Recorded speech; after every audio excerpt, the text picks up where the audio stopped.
క్రైస్తవులమై ఉండి సువార్తను ప్రకటించటం లేదా?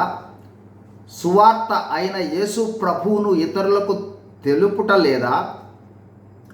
ఆలోచించి తెలుసుకోవలసిన కొన్ని విషయాలు. 1.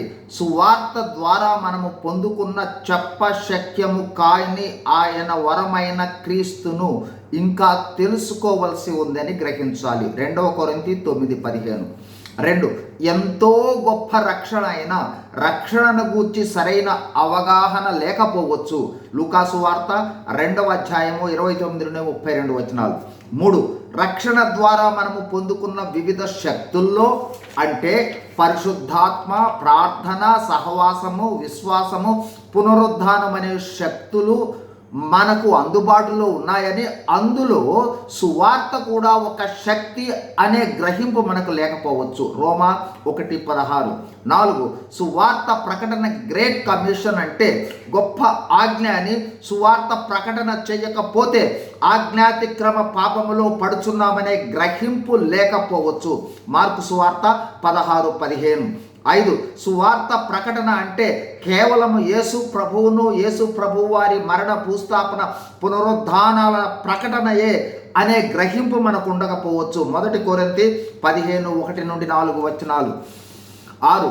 సువార్త ప్రకటన భారము మన మీద ఉందని, ప్రకటించకపోతే చెడ్డదాసుడా అనే అనుభవంలోనికి వెళ్తామనే గ్రహింపు లేకపోవచ్చు.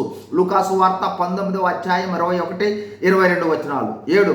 సువార్త మనము ప్రకటించకపోవడం వలన మన ద్వారా రక్షింపబడవలసిన ఎన్ని ఆత్మలు అగ్ని గుండంనకు వెళుతూ ఉన్నాయో, మరలా వారు ప్రకటింపకపోవడం వల్ల ఇంకా ఎన్ని ఆత్మలు నరకమునకు పోతున్నాయో ఆ విధమైన ఆలోచన, గ్రహింపు మనకు లేకపోయి ఉండవచ్చు. 8. సువార్త ప్రకటన అంటే సంఘము వెలుపలి వారికి యేసు ప్రభువును తెలుపుట అని మనకు గ్రహింపు ఉండకపోవచ్చు. 9. చివరిగా మనకు ఇచ్చిన తలాంతులు, ఆశీర్వాదాలను మనము దేవునికి లెక్క అప్పగించుకోవాలని, అందులో దేవుడు మనకిచ్చిన అద్భుతమైన తలాంతు సువార్త అని, సువార్త ప్రకటన మన బాధ్యత అనే గ్రహింపు మనకు ఉండకపోవచ్చు.